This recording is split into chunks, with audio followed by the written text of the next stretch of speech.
السلام علیکم ورحمۃ اللہ نحمدہ ونصلی علی رسولہ الکریم اما بعد فاعوذ باللہ من الشیطان الرجیم بسم اللہ الرحمن الرحیم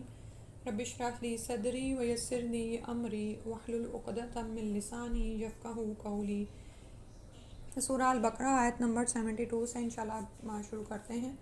وائز اور جب قتل کیا تم نے نفسن ایک جان کو فدارأتم تو ڈالنے لگے ایک دوسرے پر تم، یعنی کہ ایک دوسرے پر باہم الزام رکھنے لگے۔ دال کے اوپر جو کھڑی زبر ہے نا، یعنی الف جب آتا ہے نا، آپ دیکھیں گے آگے انشاءاللہ عربی میں آپ تین حروف، یہ گرامر بھی تھوڑی بہت سیکھیں گے، تو جب ایک حرف کا اضافہ ہوتا ہے نا تو اس سے معنی میں بھی اضافہ ہو جاتا ہے، ٹھیک ہے۔ تو یہاں پر ایک پارٹی نہیں کر رہی، مطلب دو پارٹیز ہیں کہ آپس میں ایک دوسرے پر ڈالنے لگے۔ الزام تراشی میں یہی ہوتا ہے نا کہ کوئی ایک کو مورد الزام ٹھہراتا ہے تو دوسرا اس کو واپس دوسرے پر پلٹا رہا ہوتا ہے۔ فیہا اس معاملے کے بارے میں، یعنی جب تم نے ایک قتل کر دیا، تم میں سے ایک نے ایک جان کو مارا تو پھر تم آپس میں ایک دوسرے پر الزام دھرنے لگے۔ واللہ اور اللہ مخرج نکالنے والا ہے ما جو کنتم تھے تم تکتمون جو تم چھپاتے تھے۔ تو بنی اسرائیل کو ہی اس کہہ کر واقعہ وہ والا یاد کرایا جا رہا ہے کہ اے بنی اسرائیل وہ واقعہ بھی یاد کرو جب تم نے ایک آدمی کو مار ڈالا تھا، پھر تم یہ الزام ایک دوسرے کے سر پر تھوپ کر جھگڑا کر رہے تھے، اور جو کچھ تم چھپانا چاہتے تھے اللہ اسے ظاہر کرنے والا تھا۔ یعنی آپس میں ایک دوسرے پہ الزام دھر کے جو تم چیزیں چھپا رہے تھے، اللہ سبحانہ تعالیٰ نے اس کو واضح کرنا تھا، بیان کرنا تھا، اور جو ان کے عقائد میں بگاڑ اور خرابی تھی اس کو بھی واضح کرنا تھا۔ جیسے ابھی پچھلی آیت کے بارے میں آپ نے شیئر کیا کہ ایک یہ بھی ان میں مسئلہ تھا کہ وہ گائے کو مقدس جانتے تھے، اور سوالات کر کر کے پھر اس مقام پر پہنچے کہ جس گائے کو وہ مقدس جانتے تھے انہیں اسی کی قربانی دینی پڑی۔ تو یہاں پر بھی اللہ سبحانہ تعالیٰ ان کو جو واضح کرنا چاہ رہے تھے وہ اللہ تعالیٰ نے وہ ان کے سامنے لے آئے۔ فَقُلْنَا تو کہا ہم نے اضربوہ مارو اس کو ببعضہا اس کے بعض حصے کو مارو اس کو ببعضہا اس کے بعض کو بعض کے ساتھ، ٹھیک ہے۔ ضربہ کا مطلب ہوتا ہے نا مارو، اضرب حکم دیا جا رہا ہے، ہو اس کو، ٹھیک ہے، اور ببعضہا اس کے بعض کو، یعنی جو میت یا لاش پڑی ہوئی ہے اس کو، ہا کی ضمیر گائے کی طرف جا رہی ہے، گائے کے جو ذبح شدہ گائے تھی اس کے ٹکڑے کے ساتھ اس میت کو چھونا تھا۔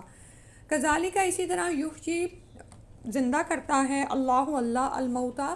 مردے کو، یا کرے گا، ٹھیک ہے۔ اور یہاں پر یعنی ان کے اس عقیدے کی اصلاح ہو رہی ہے کہ تم مرنے کے بعد دوبارہ اٹھائے جاؤ گے، اور اس بات کا جیسے مشرکین مکہ کو بھی یقین نہیں آتا تھا اور بنی اسرائیل کا بھی، دیکھیں یہ عقیدے میں بگاڑ ہوتا ہے،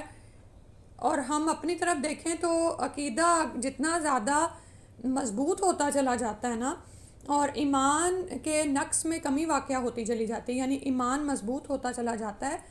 اور انسان اس کیفیت کو بالکل سامنے محسوس کرتا ہے کہ میں نے مرنا ہے تو ساتھ ہی اللہ کے سامنے حاضر ہونا ہے، یعنی مجھے اس موت کے بعد دوسری زندگی دی جانی ہے اور یہ ضرور ایسا ہوگا، ٹھیک ہے۔ تو پھر آپ دیکھتے ہیں کہ پھر ہوتا ہے کہ جوں یہ احساس، یہ کیفیت، یہ عقیدہ مضبوط ہوتا ہے تو آپ دنیا میں وہ اعمال کرنے سے بچتے ہیں جن سے اللہ کی ناراضگی واجب آئے، ٹھیک ہے۔ تو یہ والا جو عقیدہ تھا یہ بھی بنی اسرائیل کا کمزور پڑ گیا ہوا تھا، اور اسی طرح مشرکین مکہ کے ہاں بھی کیا تھا کہ وہ بھی دوبارہ جی اٹھنے پر ایمان نہیں لاتے تھے۔ تو اللہ تعالیٰ نے یہ ان کو کر کے دکھایا، اور پھر رسول اللہ صلی اللہ علیہ وسلم کے زمانے میں، یعنی پہلے شان نزول کے اعتبار سے ہم دیکھیں کہ یہ قصے کیوں سنائے جا رہے ہیں، مومنین کے لیے تو ایمان میں تقویت کا باعث بنتے، اور جو مشرکین تھے ان کو ایمان کی طرف لانے کے لیے کہ کذالک یحیی اللہ الموتیٰ، اللہ سبحانہ تعالیٰ ضرور قدرت رکھتے ہیں، اسی طرح مردوں کو زندہ کھڑا کر دیں گے، وَیُریکم اور وہ دکھاتا ہے تم کو آیاتی ہی اپنی نشانیاں، لعلکم تعقلون تاکہ تم عقل سے کام لو، ٹھیک ہے۔ یعنی اللہ سبحانہ تعالیٰ بار بار اپنی آیات، اپنی نشانیاں کیوں انسان کے سامنے لے کر آتے ہیں تاکہ انسان غور و فکر کرے، اور جس دنیا کی زندگی میں وہ بہے جا رہا ہے اس سے باہر نکلے اور اپنی آخرت کے بارے میں سوچے، اپنی پیدائش کے مقصد کے بارے میں سوچے کہ میں کیوں اس دنیا میں بھیجا گیا ہوں، ٹھیک ہے. اور اس میں آپ یہ دیکھیں کہ ہم بھی اپنی زندگی میں کتنی ہی دفعہ کسی نہ کسی ایسی آزمائش سے گزارے جاتے ہیں. کوئی نہ کوئی آیت اللہ کی طرف سے آتی ہے، کوئی نہ کوئی نشانی سامنے آتی ہے. ہم اپنی زندگی میں ایک روٹین میں بزی ہوتے ہیں. ٹھیک ہے، ہم اللہ کے نافرمانی بھی نہیں کر رہے ہوتے، لیکن جس درجے کے کام ہم سے مطلوب ہوتے ہیں ہم ان میں بھی غافل ہو جاتے ہیں. بعض اوقات پھر یہ ہے کہ غلطیوں پر غلطیاں کرتے ہیں. سم ٹائمز پھر کوئی ایسا گناہ ہماری زندگی میں ہوتا ہے کہ وہ نکل کے نہیں دے رہا ہوتا، ہم اس سے جان چھڑانا چاہ رہے ہوتے ہیں لیکن نہیں وہ ختم ہو رہا ہوتا. تو اللہ سبحانہ و تعالیٰ ہمیں کسی نعمت سے محروم کرتے ہیں، یا ہمیں کسی مصیبت میں ڈالتے ہیں، یا ہمارے سامنے اللہ کی کوئی ایسی ہی نشانی واضح ہو کر سامنے آتی ہے. بعض اوقات قدرت میں ایسی نشانیاں آپ دیکھتے ہیں کہ آپ حیران ہو جاتے ہیں. تو اللہ کی قدرت پر آپ کو یقین آ جاتا ہے. اور اسی طرح کونی احکامات میں آپ کوئی چیز دیکھتے ہیں، یا اپنی اولاد میں ایسی کوئی چیز دیکھتے ہیں. ٹھیک ہے، تو یہ اللہ کی طرف سے نشانیاں ہوتی ہیں، اور مومن کو جگانے کے لیے بھی لعلکم تعقلون، کہ تم غور و فکر کرو، واپس آؤ، کدھر تم بھگ دوڑے جا رہے ہو، تم کس مقصد کے لیے پیدا کیے گئے ہو. تم اس زندگی کے بعد دوبارہ ضرور اٹھائے جاؤ گے، زندگی دیے جاؤ گے، اور وہاں پر اپنے اعمال کا بدلہ پاؤ گے. تو سنبھل جاؤ. ٹھیک ہے. تو یعنی ہو سکتا ہے ہمارے ذہنوں میں خیال ہے کہ ہمارے سامنے تو مردے زندہ ہو کر نہیں آتے، لیکن ہم میں سے ہر شخص کسی نہ کسی حال میں آزمایا جاتا ہے. یہ الگ بات ہے کہ وہ اس سے سبق پکڑتا ہے کہ نہیں. بعض اوقات ہم اللہ کی کوئی نافرمانی کر رہے ہوتے ہیں اور ہم جانتے بھی نہیں. اتنے میں کیا ہوتا ہے کہ ہمارا بچہ کوئی ایسی نافرمانی کرتا ہے اور وہ مستقل کرتا ہے، اور وہ بات سننے کی طرف آتا ہی نہیں ہے. تو آپ ایک دم سے چونکتے ہیں کہ اگر یہ میرے ساتھ اس طرح کر رہا ہے اور میں اس پر اتنی چین بچین ہوں، تو میرا رب مجھ پر کیا نظر کرم کرے. ٹھیک ہے. تو اب یہاں پر پیچھے ہم سارا اس کا واقعہ پڑھ چکے ہیں کہ ایک روایت میں یہی آتا ہے کہ قاتلوں کا جرم صرف یہی نہیں تھا کہ انہوں نے مال و دولت کے لالچ میں آ کر اپنے چچا کو قتل کر ڈالا تھا، بلکہ ان کا دوسرا ظلم یہ تھا کہ لاش کو کسی دوسرے شخص کے دروازے پر پھینک دیا تاکہ ان پر شبہ نہ ہو سکے، اور تیسرے یہ کہ خود شبہ سے بچنے کی خاطر اس قتل کا الزام دوسروں پر لگا رہے تھے. تو جب گائے ذبح ہونے کے بعد اس کا ایک ٹکڑا لے کر اس مقتول کی میت پر مارا گیا تو اس کے زخم سے خون بہنے لگا، جسم میں زندگی کے آثار پیدا ہوئے، اور اس لاش نے بول کر قاتل یا قاتلوں کا نام اور پتہ بتا دیا، اور اس کے بعد پھر سے اس پر موت طاری ہو گئی. یعنی اللہ سبحانہ تعالیٰ نے یہ ان کو وَيُرِيكُمْ آیَاتِهِ ہی یہ آیت، یہ نشانی ان کو دکھائی کہ مردہ کس طرح زندہ ہوا اور دوبارہ سے وہ اپنی اسی موت میں چلا گیا. تو جن جرائم کو وہ چھپانا چاہ رہے تھے اور فداراتم جو پیچھے آیا ہے کہ ایک دوسرے پر ڈال رہے تھے، اللہ سبحانہ تعالیٰ نے اسے ظاہر کر دیا. تو قصاص میں یہ دونوں بھتیجے مارے گئے اور انہیں اپنے چچا کی وراثت میں سے کچھ بھی نہیں ملا. یعنی جس وراثت کے لیے انہوں نے اپنے چچا کو مار ڈالا تھا تو وہ بھی ہاتھوں سے گئی. اور دوسرا یہ کہ اس گائے نے ذبح ہو کر یعنی کہ وہ بھی کچھ بھی نہیں کر سکی. جب بنی اسرائیل اس کو ذبح کر رہے تھے تو بنی اسرائیل پر یہ واضح کر دیا کہ جس گائے کی یہ پوجا کرتے ہیں یا جو ان کے دلوں میں مقدس ہے، وہ نہ تو خود اپنا بچاؤ کر سکتی ہے، تو پھر وہ معبود کے درجہ کیسے پا سکتی ہے؟ کیونکہ معبود تو وہ ہے جو دوسروں کو نقصان سے بچائے اور ان کے فائدے کا ضامن ہو. تو جو گائے اپنے نفع نقصان کی ذمہ دار نہیں، وہ تمہارا کیا کر سکتی ہے؟ ٹھیک ہے. تو نہ تو اس نے ان کو کوئی فائدہ نقصان دیا ذبح ہونے سے پہلے، اور نہ ہی کچھ بعد میں دینے والی تھی. تو اللہ تعالیٰ نے اس بات کو ان پر ظاہر کر دیا.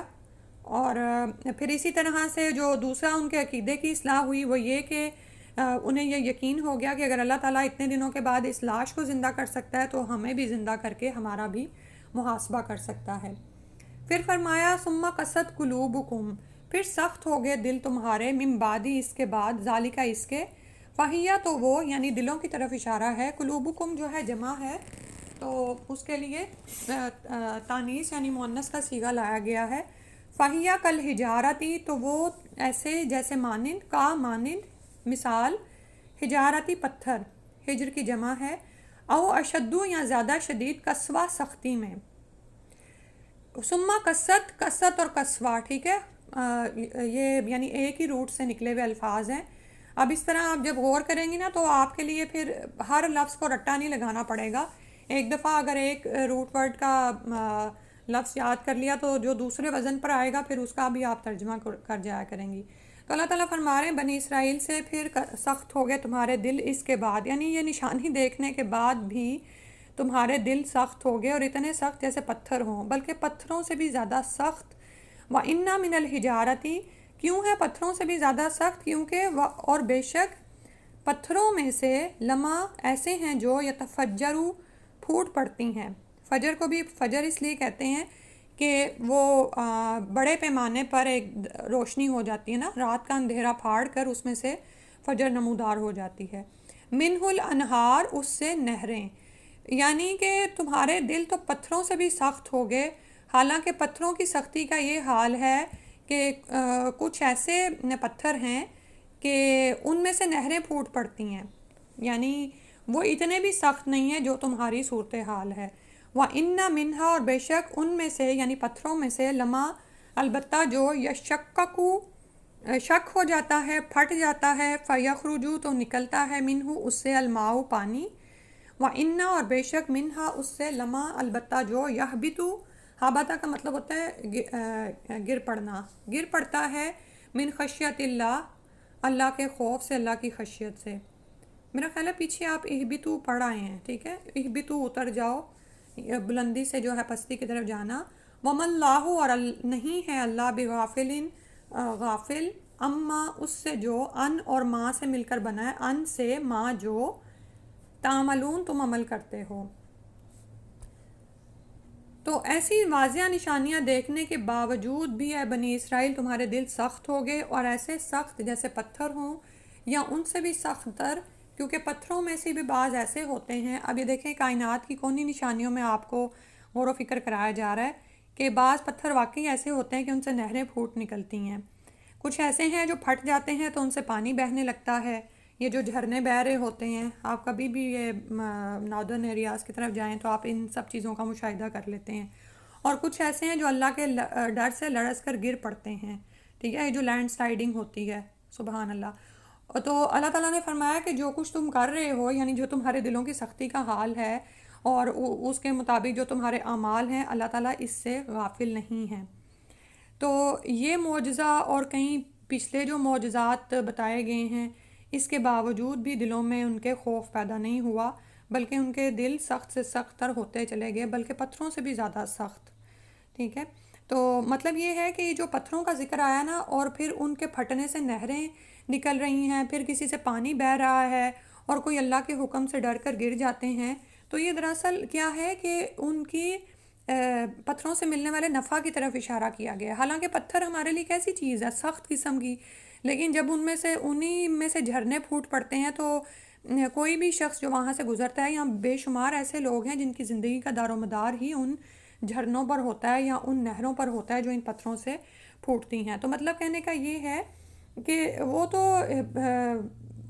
نفع بخش ہوتے ہیں، فائدہ پہنچاتے ہیں، اور گرنے والے پتھروں میں بھی اللہ کا خوف اور ڈر موجود ہوتا ہے. لیکن تم ایسے نافرمان ہو کہ نہ تو تم اپنے لیے کچھ کرنے والے، نہ ہی دوسروں کو فائدہ دینے والے. اللہ کا ڈر بالکل ہی مفقود ہے، لیکن جو تم کچھ کر رہے ہو یاد رکھو کہ اللہ تعالیٰ اس سے غافل نہیں ہے. تو پتھروں کی سختی کے حوالے سے آپ یہ دیکھیں کہ یہاں پر دراصل بات تو دلوں کی ہے نا، اور دل تو نرم گوشت پوش کا ایک ٹکڑا ہوتا ہے، ٹھیک، لیکن اگر یہ درست ہو تو سارا جسم درست، لیکن اگر یہی خراب ہو، یہی فساد کا شکار ہو جائے تو سارا جسم فساد کا شکار ہو جاتا ہے. ٹھیک ہے، اور اسی طرح آپ یہ دیکھیں کہ دل پر انسان کی جسمانی زندگی کا بھی دار و مدار ہے، اور دل جو ہے وہ یعنی آپ یہ کہیں کہ یعنی کنٹرول کر رہا ہے، مرکز ہے آپ کے جسم اور روح کا. کیوں اب اس میں جو ہے سائنس ذرا بحث کرتی ہے کہ نہیں دماغ کے پاس کنٹرول ہے اور یہ سارا کچھ، لیکن آپ یہ دیکھیں کہ یہ جو دل کا معاملہ ہے یہ تو میرا خیال ہے کافی عرصے سے چلا آ رہا ہے، اور ہر زبان میں دل ہی کہا جاتا ہے. آپ کا کچھ کرنے کو دل چاہ رہا ہے تو آپ یہ تو نہیں کہتے میرا دماغ کہہ رہا ہے یہ کر لو، آپ کہتے میرا دل چاہ رہا ہے یہ کر لوں، میرا دل چاہ رہا ہے یہ نہ کروں. ٹھیک ہے، تو دراصل دل ہی جو ہے وہ آپ کے تمام تر چاہتوں کا، خواہشات کا منبع ہے، اور اس میں یہ اس کو نا جو چیز آپ دیتے ہیں نا اس کے مطابق یہ پرورش پاتا ہے. ٹھیک ہے، جو چیزیں آنکھوں سے آپ دیکھتے ہیں وہ اس میں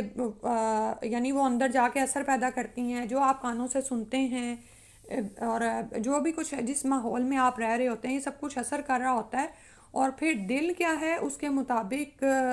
جوارح کو اعمال پر آمادہ کرتا ہے، ٹھیک ہے۔ تو اب ہم نے اپنے دلوں کو دیکھنا ہے کہ ہمارے دلوں کا یہ حال تو نہیں ہو گیا کہ اللہ سبحانہ و تعالیٰ کی طرف سے ہم آزمائے جاتے ہیں، بار بار کوئی آزمائش آتی ہے، کوئی ہمیں، اور آزمائش سے مراد یہ نہیں کہ کوئی مصیبت ہی آ جائے، کوئی بلا ہی آ جائے، آزمائش سے مراد نعمتیں بھی تو ہیں نا جو ہمارے ارد گرد بکھری پڑی ہیں، لیکن ہم ان کو فور گرانٹیڈ لیتے ہیں۔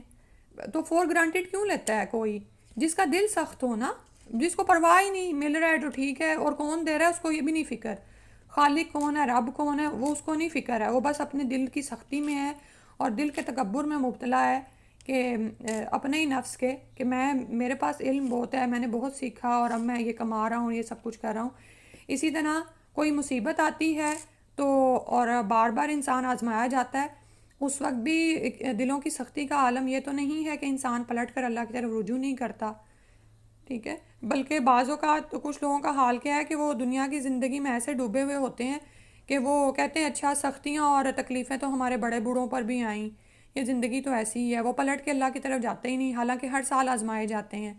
ٹھیک ہے۔ یا پھر دلوں کی سختی کا حال یہ ہوتا ہے کہ انسان کوئی مصیبت آئے تو بڑا گڑ گڑائے گا اللہ کے حضور، لیکن ادھر وہ مصیبت ٹلتی ہے، ادھر وہ ساتھ ہی واپس اپنی اسی روٹین میں، اسی عیاشی میں ڈوب جاتا ہے، انہی گناہوں میں جن میں وہ پہلے پڑا ہوا ہوتا ہے پلٹ جاتا ہے، ٹھیک ہے۔ تو آپ یہ دیکھیں کہ نبی صلی اللہ علیہ وسلم کا تو دل اتنا نرم تھا، اور آپ رحمت للعالمین تھے، اور بچوں کے ساتھ کیسے محبت کا معاملہ کرتے تھے، حتیٰ کہ بدو آ کر ان کو کہتے کہ آپ بچوں کو بوسہ دیتے ہیں، تو آپ کو یہ کوئی ایسی بات نہیں تھی، کیونکہ آپ کے دل میں نرمی اور محبت رکھی گئی تھی تمام مخلوق کے لیے، خواہ وہ جانور ہی کیوں نہ ہوں۔ تو یعنی کہ لیکن بدوؤں کے اندر ذرا وہ اس طرح کی نرمی نہیں ہوتی ہے، تو ہم نے یہ دیکھنا ہے کہ ہمارے دل کیسے ہیں، کیا جب ان پر وحی الہی کی بارش پڑتی ہے تو یہ نرم ہوتے ہیں، جب کوئی ہمیں نصیحت کرتا ہے تو ہم قبول کرتے ہیں، یا پلٹ جاتے ہیں کہ ہاں یہ تو باتیں کرتا ہی رہتا ہے، یہ تو ایسے ہی کہتا رہتا ہے، ٹھیک ہے، کہ یہ رویہ ہوتا ہے راز کرنے کا، جب دل نہیں ہے اس طرف متوجہ تو ہم دنیا کی خواہشات کے پیچھے پڑے ہوئے ہیں، دنیا کے نفسانی خواہشات کے پیچھے ہیں، دنیا کی آسائشوں کے پیچھے ہیں، تو کسی کی نصیحت پھر عمل نہیں کرتی ہے، اثر نہیں کرتی ہے۔ تو دلوں کی سختی کو انشاءاللہ چیک کرنا ہے، اور ساتھ ساتھ پھر یہ مثال یاد رکھیں کہ پتھروں کا بھی یہ حال ہوتا ہے، آپ یہ دیکھیں نا کہ کسی پتھر پر مسلسل پانی کھلا چھوڑ دیں تو فائنلی وہ پانی اس میں سوراخ کر دیتا ہے، مسلسل ٹپکتا رہے پانی قطرہ قطرہ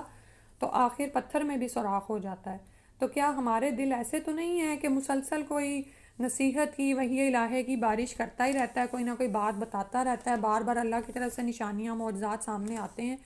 لیکن ہمارے دل وہیں کے وہیں ہیں، ہم پھر اسی دنیا میں مصروف ہو جاتے ہیں اور آخرت کو بھول جاتے ہیں۔ اب یہاں پر اگلی آیت میں رسول اللہ صلی اللہ علیہ وسلم سے فرمایا جا رہا ہے، افتطمعون، کیا تم طمع رکھتے ہو، امید رکھتے ہو، طمع اردو کا ہی لفظ ہے، ٹھیک ہے، امید کے معنوں میں ہے، ان کے یؤمنو، وہ ایمان لے آئیں گے، لکم تم پر، یعنی تمہارا یقین کر لیں گے اور تم پر ایمان لے آئیں گے، وقد کانا، اور تحقیق ہے، فریقن، ایک گروہ، منہم، ان میں سے، یعنی بنی اسرائیل میں سے، یسمعونا، وہ سنتے ہیں، کلام اللہ، اللہ کے کلام کو، ثم پھر یحرفونہ، پھر وہ بدل ڈالتے ہیں اس کو، تحریف کر دیتے ہیں، من بعدی، بعد اس کے، جو ما جو عقلوہ، انہوں نے سمجھا ہوتا ہے، عقل سے ہی ہے کہ جو انہوں نے سمجھ لیا ہوتا ہے اس کو، جانتے بوجھتے اس کو بدل ڈالتے ہیں، اپنے مطلب کے معنی نکالتے ہیں، وہم یعلمون، اور وہ اس بات کو جانتے ہوتے ہیں۔ تو مسلمانوں کو کہا جا رہا ہے کہ پھر کیا تم ان یہودیوں سے یہ توقع رکھتے ہو کہ وہ تمہاری خاطر ایمان لے آئیں گے، حالانکہ ان میں سے ایک گروہ ایسا ہے جو اللہ تعالیٰ کا کلام سنتے ہیں، پھر اس کو سمجھ لینے کے بعد جانتے بوجھتے، یعنی دیدہ دانستہ، اس میں تحریف کر دیتے ہیں۔ تو اور وہ کیا تھا کہ نبی آخر الزمان صلی اللہ علیہ وسلم سے متعلق آیات کو چھپاتے تھے، ان کو بدل ڈالتے تھے۔ تو یہ خطاب دراصل مدینہ کے سادہ دل نو مسلموں سے ہے جو شروع میں ایمان لائے تھے، تو وہ یہود سے کئی بار یہ سن چکے تھے کہ ایک نبی آخر الزمان صلی اللہ علیہ وسلم آنے والے ہیں، اور جو لوگ ان کا ساتھ دیں گے وہ ساری دنیا پر چھا جائیں گے، یہ رسول صلی اللہ علیہ وسلم کے آنے سے قبل دعائیں مانگتے تھے کہ یا اللہ ایک رسول بھیج تاکہ ہم اس کے ساتھ مل کر جو ہے دوسرے گروہوں سے جنگ کریں اور پھر ہمیں فتح حاصل ہو جائے. اور یہ ایسی باتیں اپنے ارد گرد مدینہ کے لوگوں کو، یعنی جو جن کو امی کہتے تھے، ان کو بھی بتاتے تھے. تو جس وقت رسول اللہ صلی اللہ علیہ وسلم یہاں پر ہجرت کر کے آئے تو وہ لوگ تو ایمان لے آئے، لیکن یہود نے حسد کے مارے رسول صلی اللہ علیہ وسلم کو مانا نہیں، اور پھر انہوں نے کام یہ کیا کہ ثم یحرفونہ من بعد ما عقلوہ، کہ جانتے بوجھتے سمجھ چکے تھے اس بات کو کہ رسول اللہ صلی اللہ علیہ وسلم سچے رسول ہیں. اب وہ کیسے سمجھ چکے تھے؟ اس لیے کہ ان کی کتابوں میں باقاعدہ بشارتیں موجود تھیں رسول صلی اللہ علیہ وسلم کی، اور آپ اس پر پورا اترتے تھے. جیسے عبداللہ بن سلام ہے کہ نہیں، سلمان فارسی ہیں، جیسے کہ انہوں نے پہچان لیا تھا، مہر نبوت سے پہچانا تھا. آپ صلی اللہ علیہ وسلم ہدیہ قبول کرتے تھے، صدقہ نہیں لیتے تھے، تو انہوں نے تو پہچان لیا، اور یہ اس سب کو یہ بھی جانتے تھے، لیکن دل میں چھپے حسد کے مارے پہچان کے باوجود ایمان کا اظہار نہیں کیا زبانوں سے. ٹھیک ہے، اور پھر ایمان نہ لانے کی وجہ کیا بتائی کہ بدل ڈالا رسول صلی اللہ علیہ وسلم کے حلیے کو اس کی جگہ سے. اور دیکھیں کہ اس بات کو بھی بہت کنفیوز کرتے ہیں کہ اسحاق علیہ السلام پہلے آئے کہ اسماعیل علیہ السلام پہلے آئے، ذبیحہ کون ہے ان دونوں میں سے. یعنی اس طرح گڑمڑ کیا، اس طرح تحریف کر ڈالی کہ یہ ثابت کر سکیں کہ ہم کیوں رسول صلی اللہ علیہ وسلم پر ایمان نہیں لائے. وَهُمْ يَعْلَمُونَ، اور وہ جانتے ہوتے ہیں. تو مطلب یہی ہے کہ اللہ کو کون دھوکہ دے سکتا ہے، اور یہی ہمارا حال ہے. ہم اس میں عمل کی بات یہی ہے کہ آپ یہ دیکھیں کہ لوگوں کی پیروی میں، لوگوں کی دیکھا دیکھی، ہم بہت سے اعمال ایسے کر جاتے ہیں جن کے بارے میں ہم دل میں جانتے ہوتے ہیں کہ یہ غلط ہے، یہ اللہ کو مطلوب نہیں ہے، اللہ تعالیٰ کو، اللہ اس سے راضی نہیں ہوتا، اللہ کو یہ پسند نہیں آتے، لیکن ہم دل کو بہت حجتیں دے کے منا لیتے ہیں. اور پیئر پریشرز میں بھی یہ ہوتا ہے، مطلب یہ کہ جس سوسائٹی میں ہم موو کر رہے ہیں، جن لوگوں میں ہم جاتے ہیں، جن محافل میں ہم بیٹھتے ہیں، ہم ان لوگوں سے ڈرتے ہیں، جو وہ کہتے ہیں وہ کر لیتے ہیں. آپ یہ دیکھیں کہ بعض اوقات نمازوں کے ساتھ ہم ایسا معاملہ کرتے ہیں کہ ہم کسی ایسی محفل میں بیٹھے ہوئے ہیں، وہاں پر کوئی بھی نماز کے لیے نہیں اٹھا. ٹھیک ہے، آپ اٹھنے لگے ہیں، آپ کی دوست نے آپ کو بھی پکڑ کے بٹھا لیا، کوئی بات نہیں، جمع کر لینا، بعد میں پڑھ لینا. بھئی اتنی کون سی رخصت آپ کو اس محفل میں ہے کہ آپ بعد میں جمع کریں؟ ٹھیک ہے، یہاں آپ کو کیا گارنٹی ہے کہ آپ کو یہ رخصت مل رہی ہے اس وقت؟ اور بھی ایسی بے شمار چیزیں ہوتی ہیں، تو آپ بھی بیٹھ جاتے ہیں. تو اس وقت دیکھنا چاہیے کہ جو کچھ ہمارے دلوں میں ہے اللہ سبحانہ تعالیٰ جانتے ہیں، کہ ایک حکم کا ہمیں پتہ ہے، لیکن اس کے باوجود بھی ہم اس کو چھوڑ رہے ہیں. آپ بتا دیں اگلی آیت کر لیں کہ نہیں، کیونکہ یاد آپ نے کرنا ہے اور پڑھنا بھی ہے تفسیر کو، کیونکہ رکو تو ابھی آگے ختم ہوگا جا کے. پڑھا دیں. ہاں جی، ایک آیت اور کر لیتے ہیں پھر. ایک آیت اور کر لیں. چلیں ٹھیک ہے، چلیں، دو بندوں نے تو کہہ دیے. وائزہ، اور جب لق الذین، وہ ملاقات کرتے ہیں ان لوگوں سے، آمنو، جو ایمان لائے، قالو، وہ کہتے ہیں، آمنا، ہم ایمان لائے. وائزہ، اور جب خلا، وہ علیحدہ ہوتے ہیں، خلا سے ہی ہے، جیسے اردو میں بھی یہ لفظ استعمال ہوتا ہے، بعضهم، ان میں سے بعض، الی بعض، طرف بعض کے، قالو، وہ کہتے ہیں، اتحدثونہم، کیا تم بیان کر دیتے ہو. حدیث کا مطلب ہوتا ہے نا بات کو بیان کرنا، تو حدثہ یعنی تم بیان کر دیتے ہو، ہم، ان سے، یعنی مسلمانوں سے، بما، ساتھ اس کے، جو فتح اللہ علیکم، کھولا ہے اللہ نے تمہارے لیے. جب فائل کے آخری حرف پر پیش آتی ہے نا تو اس کا مطلب نے ہوتا ہے. ٹھیک ہے، اور جب زبر آتا ہے تو کو. تو اللہ، اللہ نے کھولا ہے، علیکم، تم پر، لیحاجوکم، تاکہ وہ جھگڑا کریں تم سے. حاج، ہا جیم جیم،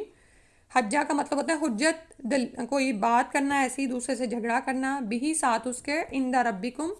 تمہارے رب کے ہاں. افلا تعقلون، تو کیا تم عقل نہیں کرتے، تمہیں کچھ بھی عقل نہیں رہی. تو اب اس آیت میں کیا ہے کہ اللہ نے فرمایا کہ یہ لوگ جب ایمان والوں سے ملتے ہیں تو کہتے ہیں کہ ہم بھی محمد صلی اللہ علیہ وسلم پر ایمان لے آئے ہیں، اور جب خلوت میں ایک دوسرے سے ملتے تو کہتے کہ تم مسلمانوں کو وہ راز کی باتیں کیوں بتاتے ہو جو اللہ نے تم پر کھولی ہیں، کہ وہ ان باتوں کو اپنے رب کے ہاں تمہارے خلاف بطور حجت پیش کر دیں. یعنی مسلمان اللہ کے ہاں جا کر یہ کہیں کہ یا اللہ ان کو تو یہ پتہ تھا لیکن اس کے باوجود یہ مان کے نہیں دیے، تو یہ کہتے کہ تمہیں کچھ بھی عقل نہیں رہی۔ اس آیت سے بھی ہمیں یہی پتہ چلتا ہے کہ نبی آخر الزمان صلی اللہ علیہ وآلہ وسلم کو ماننے کے لیے ان کی توریت میں خاصا مواد موجود تھا، اور آپ یہ دیکھیں کہ باوجود اتنے سالوں کی تبدیلیوں کے بھی توریت میں بھی آپ کو ایسی نشانیاں مل جاتی ہیں اور انجیل میں بھی مل جاتی ہیں۔ اب آج کل یہاں پر جب بچے پڑھتے ہیں ان چیزوں کو تو وہ بھی حیران ہوتے ہیں کہ یعنی ان واضح نشانیوں کو باوجود اس کے کہ بدلا بہت زیادہ انہوں نے اپنی کتابوں کو، لیکن خاصا مواد موجود تھا۔ جیسا کہ بھی بتایا کہ یہ لوگ نبی صلی اللہ علیہ وسلم کے مدینہ آنے سے پہلے ہی ایسی باتیں مشہور کر چکے ہوئے تھے کہ نبی آئے گا تو ہم اس کے ساتھ مل کر تم سے جنگ کریں گے اور ہم فتح حاصل کر لیں گے، ٹھیک ہے، مشرکین کو یہ کہتے ہوتے تھے۔ اور ان میں سے کچھ لوگ رسول اللہ صلی اللہ علیہ وسلم کے مدینہ تشریف لانے کے بعد بھی ان باتوں کو بیان کر دیتے تھے اور ان سے کہہ دیتے کہ ہم بھی اس پیغمبر پر ایمان لائے ہیں، لیکن اس کے بعد جب وہ اپنے پیروں کے پاس جاتے، اپنے جیسوں کے پاس، تو وہ انہیں یہ کہتے کہ تم مسلمانوں کو توریت کی ایسی باتیں کیوں بتاتے ہو جو تمہارے خلاف جاتی ہیں، ٹھیک ہے۔ اور یہاں پر یہ بھی ثابت ہو رہا ہے کہ جب مسلمانوں کے پاس آتے تو کہتے آمنا، یعنی انہوں نے دین کو یعنی کہ ان کا حال وہی تھا جو منافقین کا تھا، یعنی زبانوں سے تو ظاہر کیا لیکن دراصل وہ ایمان نہیں لائے تھے، ٹھیک ہے۔ اور سادہ لوگ جو ان کے اندر لوگ تھے یہودیوں کے اندر، ان کو یہ کہتے تھے کہ تم اپنی بیوقوفی میں یا سادگی میں اپنی توریت کی وہ باتیں کیوں مسلمانوں کو جا کر بتا دیتے ہو جو اللہ کے ہاں تمہارے خلاف جائیں گی، تمہارے خلاف حجت بن جائیں گی، ٹھیک ہے۔ یعنی جب وہاں پر قیامت والے دن تم پہنچو گے تو مسلمان اللہ کے حضور تمہارے خلاف یہ حجت پیش کر دیں گے کہ یا اللہ ان لوگوں کو تو سب کچھ علم تھا، یہ تو پورا علم رکھتے تھے، تو کہتے کہ افلا تعقلون، کیا تم یہ باتیں کرنے سے پہلے سوچ تو لو کہ کیا عقل نہیں رکھتے ہو۔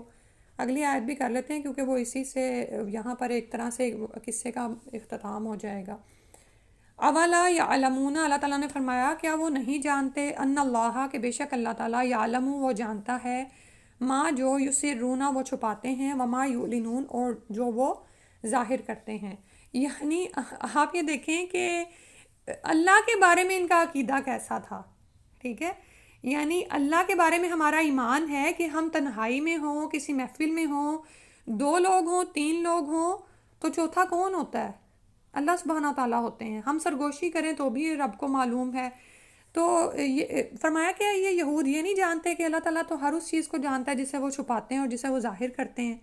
یعنی اگر یہ مسلمانوں کے سامنے جا کر کچھ بتا بھی دیتے ہیں اپنے خلاف کچھ باتیں جو حجت پیدا ہوتی ہیں، تو اللہ تعالیٰ تو وہ بھی جانتا ہے جو یہ چھپا جاتے ہیں، جو اتنی بے شمار چیزیں جو انہوں نے اپنی کتابوں میں چھپائی ہوئی، تحریف کی ہوئی ہیں۔ تو یعنی ان علماء، یہود علماء کا یہ خیال تھا کہ بس مسلمانوں کے بتانے سے ہی اللہ تعالیٰ کو قیامت کے دن اس حقیقت کا پتہ چلے گا، ورنہ نہیں چلے گا۔ اور آج آپ یہ دیکھیں کہ بہت سارے فرقے ایسے ہیں جو اللہ کی قدرت کے بارے میں اور اس کی عظمت کے بارے میں شک کرتے ہیں، اللہ کی پوری معرفت نہیں ہے۔ جیسے مشرکین کے زمانے میں بھی تھا کہ کچھ لوگ آپس میں بحث کرتے تھے کہ کیا اللہ تعالیٰ سنتا ہے، کیا سب کچھ ہی سنتا ہے؟ تو جو تم ظاہر کر دیتے ہو وہ تو اللہ تعالیٰ سنتا ہے یا اس کا علم تو رکھتا ہے، لیکن جو تم نہیں کہتے ہو اللہ کو اس کا علم نہیں ہے۔ حالانکہ اللہ سبحانہ و تعالیٰ تو جو کچھ تم کہتے ہو وہ بھی سنتے ہیں، جو تمہارے دلوں میں اللہ تعالیٰ وہ بھی جانتے ہیں۔ تو اللہ کی اصل معرفت بھی ہمیں کس نے دی ہے؟ رسول اللہ صلی اللہ علیہ وسلم نے۔ یہ جو ہمیں کہا جاتا ہے نا کہ اسماء الحسنہ یاد کریں، اور جو اس کو یاد کرے گا، اور عربی میں الفاظ آتے ہیں جو ان کا شمار احصا کر لے گا تو وہ اس کے لیے جنت کی بشارت ہے، ٹھیک ہے۔ تو اب وہ بھی خالی رٹا نہیں مارنا، بلکہ ان کو بھی سمجھ کر ہم دیکھیں کہ اس میں یعنی وہ جو ساری معرفت ہمیں دی گئی ہے اللہ کے بارے میں رسول صلی اللہ علیہ وسلم نے، وہ اصل دین ہے۔ ادروائز تو آپ یہ دیکھیں کہ دنیا میں کتنے ہی لوگ ایسے ہیں جو کسی ایک خدا پر ایمان لاتے ہیں، وہ خدا کوئی بھی ہو ان کے لحاظ سے، وہ چاہے اس کو کچھ بھی کہیں، لیکن وہ ایک سپریم ہستی پر ایمان لاتے ہیں۔ لیکن ہم جس اللہ پر ایمان لاتے ہیں وہ ہے جس کے بارے میں رسول اللہ صلی اللہ علیہ وسلم نے بتایا ہے، اور وہ اللہ السمیع العلیم ہے۔ یعنی وہ سب کچھ سننے والا ہے اور وہ سب کچھ علم رکھنے والا ہے۔ بعض اوقات ہم ہی شیکی ہو جاتے ہیں اور ہم کہتے ہیں اچھا اللہ تعالیٰ کو تو ہمارے مستقبل کا سب کچھ علم ہے تو ہم پھر عمل ہی چھوڑ دیں۔ بھئی اس سے تمہارے عمل کا کیا تعلق ہے؟ وہ تو قادر مطلق ہے، اس نے ہی تو تمہیں پیدا کیا ہے اور وہ تمہاری موت تک کے اور باقی تمام چیزوں کے حالات تک جانتا ہے، یعنی ان کے لیے تو کوئی ماضی حال مستقبل نہیں ہے۔ تو عمل تو تم نے خود کرنا ہے، کیونکہ تمہیں تو خود تو نہیں پتا کہ تمہارا کیا حال ہے، ٹھیک ہے؟ تو ہمارا تعلق تو عمل سے ہے۔ لیکن اس طرح کی باتیں کر کے کہ اللہ تعالیٰ کو یہ سب کچھ ہے کیسے پتہ ہے، اور یہ بعض اوقات یعنی مسلمانوں میں ہی ایسے لوگ ہیں اور فرقے بھی بنے ہیں کہ جو اللہ کے بارے میں شک کرتے ہیں۔ تو انشاءاللہ ایک اپنے نا زندگی میں یہ بھی ٹارگٹ رکھیں کہ ہم اللہ کی اصل معرفت حاصل کریں۔ مہینے میں ایک ہی نام اگر ہم پکڑ لیں نا، السمیع کو ہی دیکھ لیں اور اس کے بارے میں ہی علم حاصل کرتے رہیں کہ اچھا یہ قرآن میں کہاں کہاں آیا ہے اور اس میں نبی صلی اللہ علیہ وسلم نے اس کے بارے میں ہمیں کیا علم دیا اور یہ نام ہم سے کیا تقاضا کرتا ہے۔ ایک یہ بات میں نے سیکھی کہ اللہ کا ہر جو نام ہے وہ ہم سے کچھ تقاضا کرتا ہے۔ السمیع ہم سے کیا تقاضا کرتا ہے کہ ہم اس بات پر ایمان لائیں کہ اللہ تعالیٰ سب کچھ سنتے ہیں۔ تو پھر ہم کیا کریں گے؟ ہم تنہائی میں بھی ان اعمال کو زبان پر لانے سے گریز کریں گے جن سے اللہ تعالیٰ ناراض ہوتے ہیں۔ تو یعنی یہودیوں کی بات ہو رہی ہے کہ ان کی معرفت اللہ کے لیے اتنی کمزور تھی کہ انہیں یہ بھی یقین نہیں تھا کہ اللہ تعالیٰ سب کھلی اور چھپی باتوں کو جاننے والا ہے اور ان باتوں کو بھی جاننے والا ہے جو یہ اپنے یہودیوں سے کرتے تھے۔ یعنی یہ سادہ لوگ یہودی جب مسلمانوں کے پاس جو باتیں جایا کرتے تھے اور واپس آ کر اپنے علماء سے جو باتیں کرتے تھے، تو یہ سب باتیں تو اللہ تعالیٰ یہ سب کچھ بھی جانتے ہیں۔ جو تم اس وقت پلاٹنگ کر رہے ہو، جو بھی کچھ کر رہے ہو، اللہ تعالیٰ سب کچھ جانتے ہیں۔ تو انشاءاللہ عمل کے اسی پہ ہی بات یہ ختم کرتے ہیں کہ ہمارا یہ احساس اتنا پختہ ہو کہ جو ہمیں اللہ کی ناراضگی کے کاموں سے روک دے کہ اللہ تعالیٰ جانتے ہیں، اور پھر ہمارے دلوں میں برے خیالات کو آنے سے روک دے کہ برے خیالات آتے ہیں لیکن انسان ان کو پکڑتا اس لیے نہیں ہے کہ نہیں اللہ تعالیٰ جانتے ہیں کہ میں کیا سوچ رہا ہوں کسی کے بارے میں، ٹھیک ہے؟ تو پھر انسان خود کو روک لیتا ہے۔ تو اللہ تعالیٰ سے دعا ہے کہ وہ ہمیں اس بات کی توفیق دے دیں، آمین یا رب العالمین۔ سبحانک اللہم و بحمدک، اشہد ان لا الہ الا انت، استغفرک و اتوب الیک۔ السلام علیکم ورحمۃ اللہ۔